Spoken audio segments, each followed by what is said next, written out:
Di Quran surat Al-Baqarah ayat 143 Allah berfirman, dan demikian kami jadikan kamu umat yang menjadi penengah, wa ja'alnakum ummatan wasato, agar kamu menjadi saksi atas manusia dan agar Rasul menjadi saksi atas kamu. Jadi sebetulnya, mohon maaf ya, umat Islam ini memang ditakdirkan ya, secara formal dalam kitab suci ini harusnya menjadi moderat, harusnya menjadi penengah dalam segala hal. Jadi artinya kita ini ya jangan sampai keluar dari ajaran kita sendiri ya, ekstrim kiri, ekstrim kanan, harus di titik tengah. Nah sekarang apa yang kita butuhkan supaya kita tetap di jalur titik tengah ini? Nah itu yang akan saya sampaikan hari ini. Baik, kita lihat dulu. Nah, dalam Quran surat Al-Qasas ayat 28, surat ke-28 ayat 77 ya, ini menegaskan kembali tentang moderasi dalam Islam. Kalau yang tadi kan jelas ya, wa jalnakum ummatan wasato, jelas bahwa kamu harus jadi umat yang pertengahan. Nah, di sini perhatikan, dan carilah pada apa yang telah dianugerahkan Allah kepadamu suatu negeri akhirat. Dan janganlah kamu melupakan bagianmu, yaitu dunia. Kalau bahasa Arabnya begini, wabtagi fi ma ataqallahu darul akhirah wala tansa nasibaka minad dunya. Wa ahsin kama ahsanallahu ilaika. Kan begitu bahasa Arabnya. Dan carilah pada apa yang telah dianugerahkan Allah kepadamu negeri akhirat. Lihat saya semuanya. Ini kalimat harus dicermati. Carilah pada apa. Makanya saya kasih tanda huruf besar. Carilah pada apa yang telah dianugerahkan Allah kepadamu negeri akhirat. Jadi cari negeri akhirat di mana? Di mana? Pada apa yang telah dianugerahkan Allah padamu. Nah ini kalimat perlu kecerdasan menangkapnya. Perhatikanlah, perhatikan saya. Wabtagi fi ma ataqallahu darul akhirah.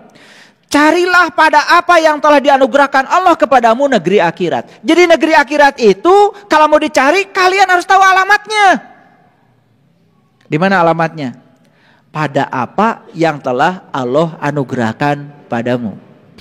Apa sih yang Allah anugerahkan pada kita? Ayo, apa yang Allah anugerahkan pada kita? Yang paling utama apa? Yang paling utama kan diri kita. Diri kita nih, udah jelas ini milik kita. Di luar diri tidak ada yang milik kita. Yang paling utama yang milik kita, yang kita punya wewenang untuk mengelola kita sendiri adalah diri kita.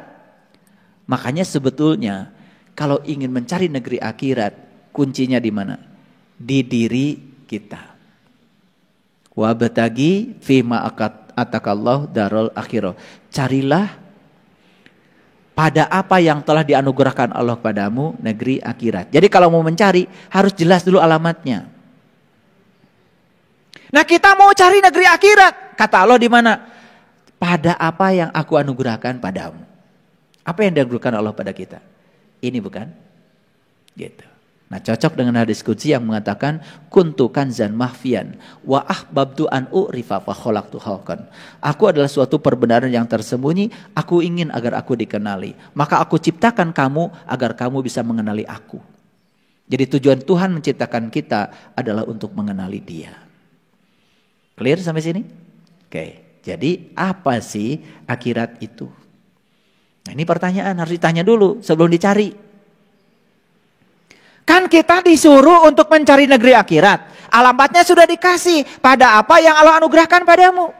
Pertanyaan berikutnya, apa sih negeri akhirat itu? Jangan hanya persepsi pribadi. Ayo lihat saya semuanya. Inna lillahi wa inna ilaihi raji'un. Kita asal dari Allah. Dan kita akan kembali kepada Allah. Jadi asal dari Allah, kembali kepada Allah. Setuju? Setuju dulu. Setuju. Jadi asal kita dari mana? Dari Allah. Kembalinya kemana? Ke Allah. Akhirat itu bahasa Arab. Artinya adalah terminal terakhir. Akhirat itu artinya terminal terakhir. Lihat saya semuanya. Asalnya kita dari Allah. Kita harus kembali kepada Allah. Berarti terminal awal kita siapa? Allah. Terminal akhir kita? Allah. Nah akhirat itu terminal terakhir. Berarti akhirat apa? Ya Allah. Sederhana kok. Jadi akhirat itu apa? Allah. Jadi mencari negeri akhirat pada apa yang telah Allah anugerahkan padamu kan sebenarnya mencari Allah. Dan Allah berulang kali mengatakan di Quran, aku bersamamu lebih dekat kepadamu daripada urat nadi lehermu. Bahkan kemanapun kamu pergi, aku tidak pernah jauh dari dirimu. Wa huwa ma'akum aynama kuntum wa nahnu aqrab ilaihi min hablil warid. Sebegitu jelas Allah ngasih alamat pada kita. Jangan keluar dari dirimu, carilah aku di dalam dirimu. Gitu. Awas, bukan berarti Allah ada di dalam. Hati-hati.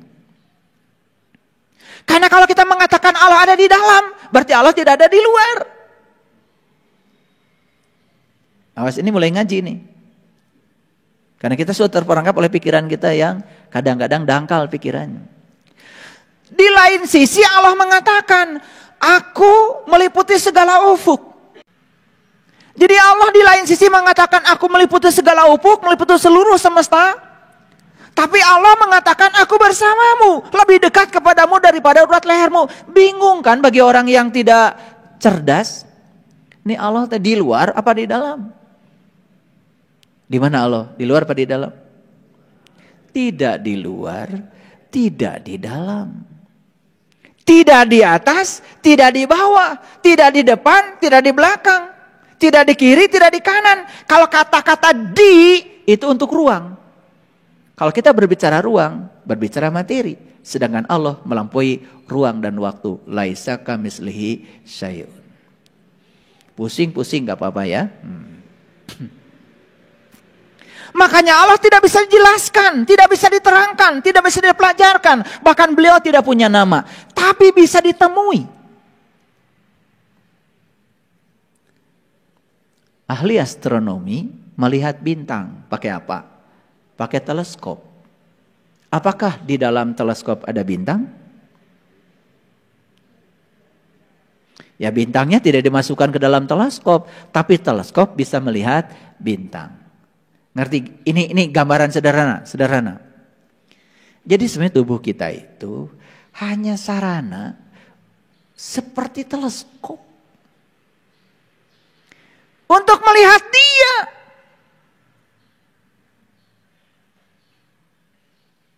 Bagi yang tahu ilmunya, yang tahu caranya. Maka siapa yang sudah menemukan Allah dalam dirinya, maka dia akan melihat kemanapun dia memalingkan wajah. Dia akan melihat wajahnya Allah di mana-mana. Walillahil masyriqi wal maghrib fa'aina matuwallu fasama wajhullah. Ini kalau dikuliahkan jadi pusing. Makanya saya tidak pernah menjelaskan ini. Maka saya cuma mengajak para sahabat, ayo kita meniti ke dalam diri. Buktikan semua yang diomongkan menjadi pengalaman. Baru kita menjadi paham. Karena pemahaman hanya lahir dari pengalaman. Malam yazuk, lam ya'rib. Yang gak ngalamin gak akan paham. Jadi paham dari pengalaman. Ayo lihat ayat ini. Lihat ayat ini. Belum sampai pada kesimpulan.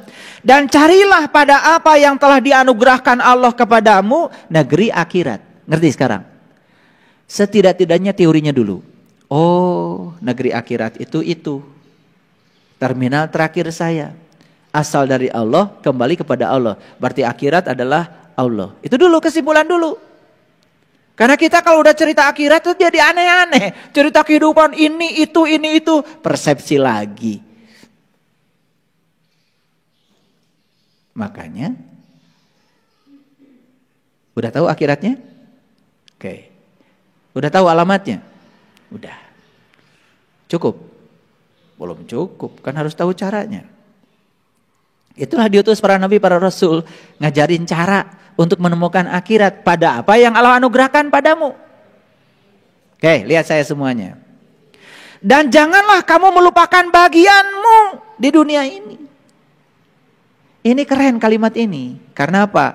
Manusia itu aslinya adalah makhluk spiritual. Manusia itu aslinya makhluk cahaya.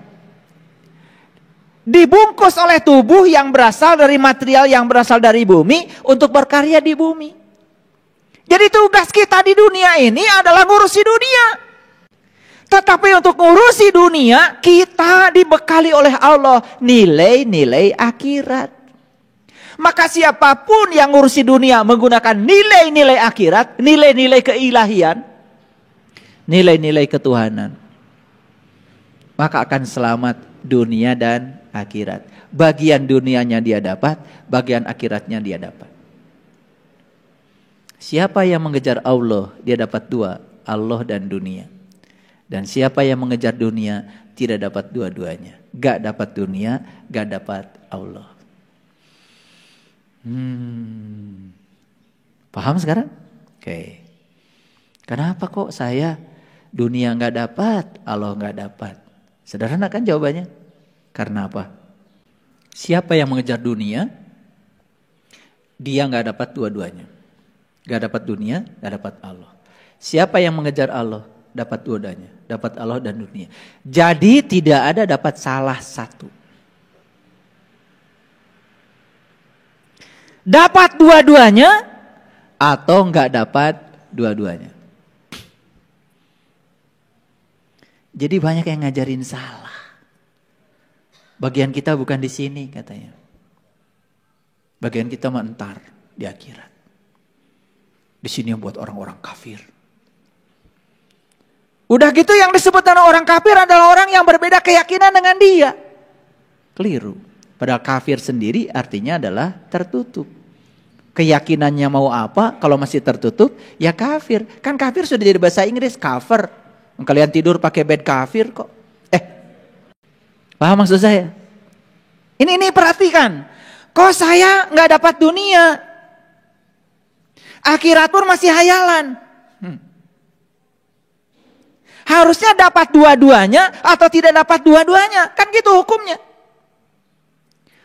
Coba, kalau kita mengejar matahari, anggap aja matahari itu sumber cahaya. Berarti kita mengejar sumber cahaya, kan bayangan ikut.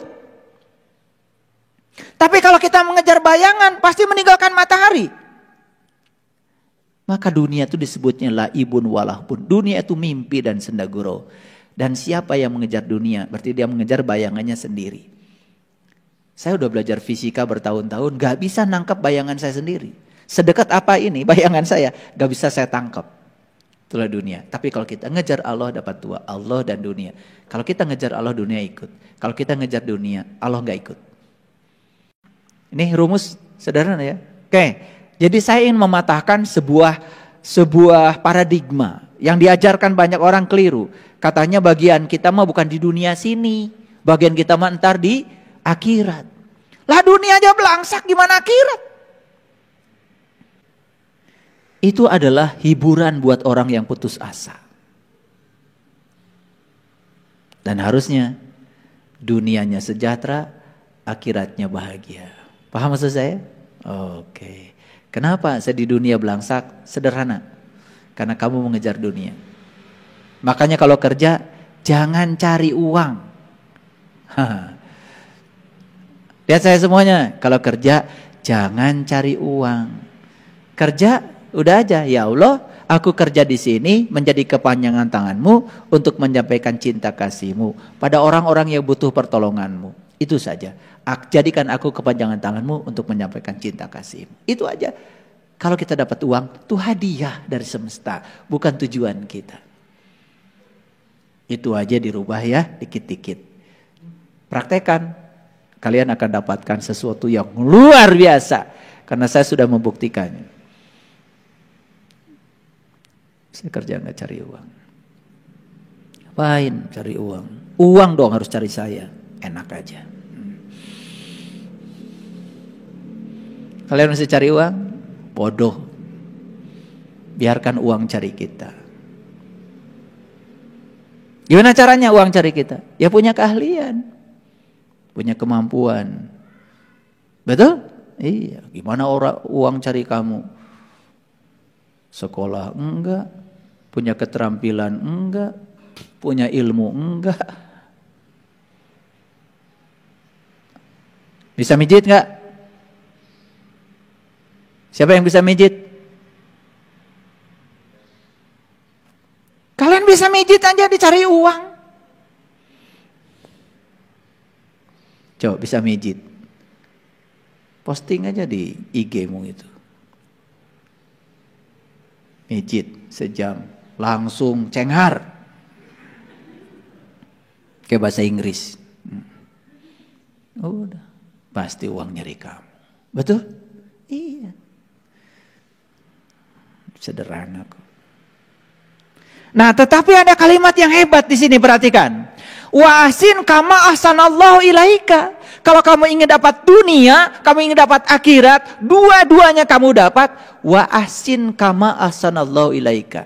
Cara berbuat kebaikannya harus seperti Allah berbuat kebaikan kepadamu. Itu syaratnya. Coba, Allah berbuat kebaikan pada kita, ada keinginan enggak? Enggak ada. Allah berbuat kebaikan kepada kita karena kita baik sama Allah? Tidak. Yang baik dikasih nafas, yang enggak baik dikasih nafas. Begitu cara Allah berbuat kebaikan. Tidak pernah memilih, tidak pernah memilah. Semuanya dibagi. Gitu enggak kalian berbuat kebaikan? Gitu apa tidak? Jawab dong. Masa saya ngeceblek sendiri? Jawab dong. Gitu apa tidak?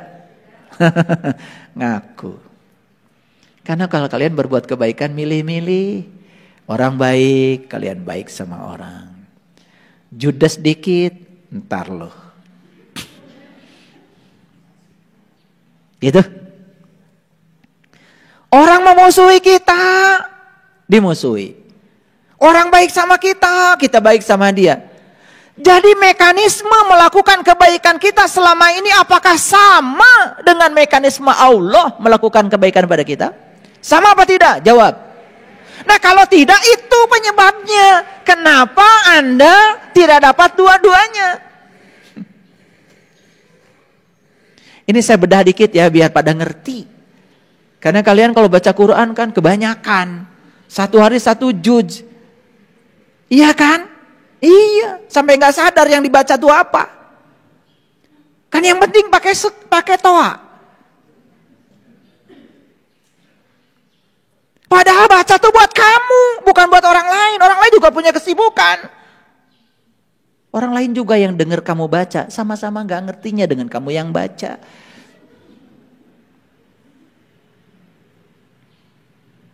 Kamu aja merasa paling hebat kalau udah baca.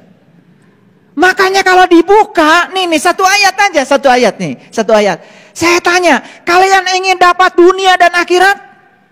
Yes. Tahu caranya?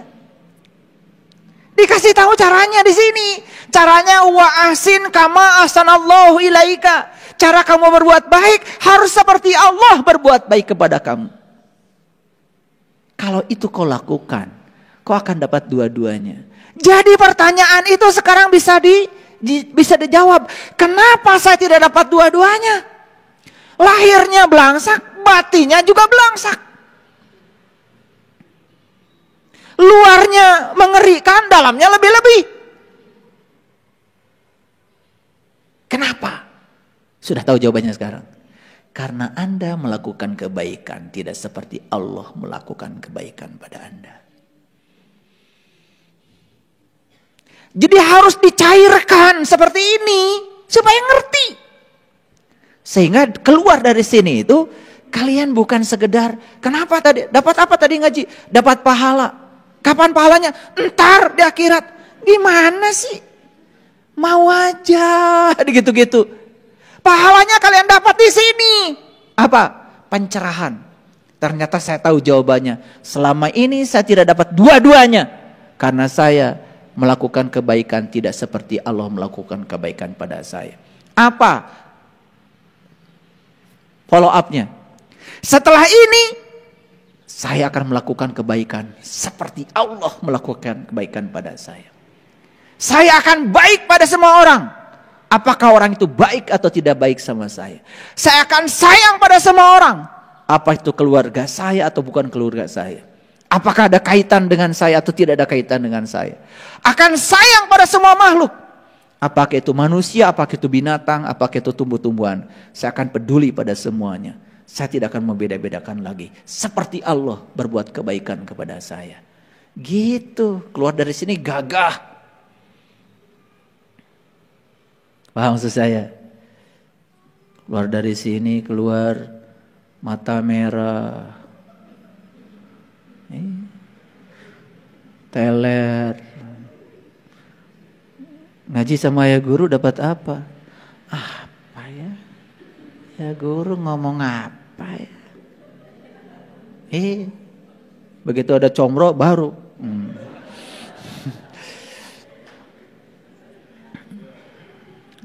Ya, kalau ngaji pengen dapat comro aja, ya kalian juga dapat comro.